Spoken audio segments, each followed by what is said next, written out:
السلام عليكم.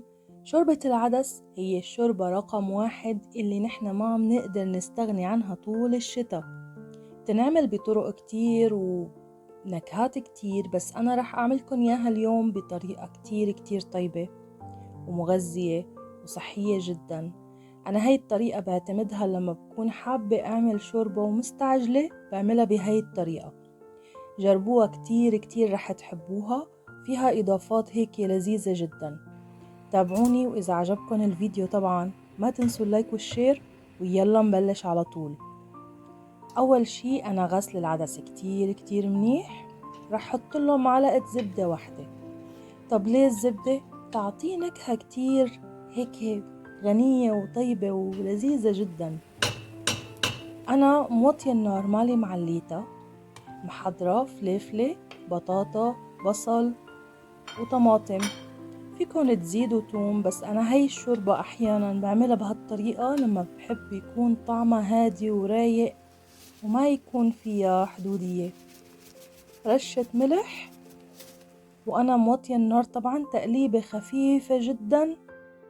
وكمان فيكن تستبدلوا الزبدة بزيت الزيتون، رح يعطيه طعم كمان حلو كتير.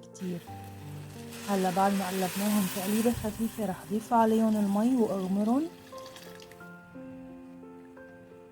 تحريكة كمان خفيفة لأتأكد انه ما يكون في اي شي عالق تحت بالطنجرة فيحترق. بنغطيها ونتركهم لحتى يستووا تماما.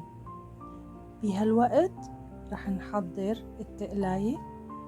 عندي بصلة كبيرة، وهلأ كمان بالشتاء بيكون طلع البصل الأخضر، فيكن كمان تستبدلوه بدل البصل العادي بالبصل الأخضر، كمان بيبقى كتير طيب. فيكن تفرموه ناعم كتير، وفيكن تعملوه متوسط. أنا عملته يعني أقل من وسط، يعني مو ناعم كتير ولا خشن، فرمة عادية جدا، تقطيع عادي. رح حط البصل بطبق،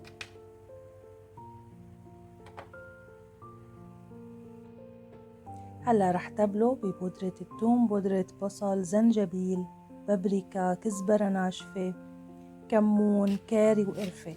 التوابل الغامقة بحط منها ربع معلقة صغيرة، يعني مثل القرفة ومثل الفلفل الأسود. الكاري بيعطي طعم كتير طيب للشوربة، ولازم تجربوه، كتير لذيذ. هلأ كل الخضرة عندي استوت مع العدس، لازم نتركها لحتى تبقى مستوية بشكل كامل. تركتها تبرد شوي وبعدين رح اطحنها. اذا بتحبوها كمان انعم من هيك فيكن تصفوها.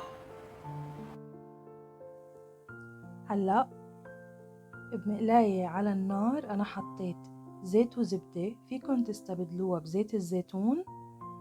رح نضيف البصل اللي نحن تبلناه وحنقلبه. فيكن تخلوه يتحمر شوي، فيكن تخلوه نص سوا، مثل ما انتو بتحبوا، راجع لرغبتكم الشخصية. انا بحب خليه مجرد يدبل، يعني يبقى نص سوا. راح ضيفه على الشوربة. ريحة التوابل مع البصل كتير بتعطي نكهة رائعة جدا للشوربة. بأكد لكم انه انتو لما تجربوها حتلاقوا انكم يعني نفسكم كل يوم تشربوا منها. انا فعلا لو كل يوم عملتها ما عندي اي مشكلة ابدا اني انا اكلها كل يوم، من كتر ما هي كتير طيبة. ونحن عملنا قبل هيك شوربة الخضار اذا بتتذكروا، كمان وصفة كتير طيبة. تركت لكم اللينك بصندوق الوصف، جربوها وقولوا لي رأيكم بالتعليقات. وإذا عجبكم الفيديو ما تنسوا اللايك والشير والاشتراك. وطبعا إذا وصلتوا معي لهون أنا بشكركم كتير من كل قلبي.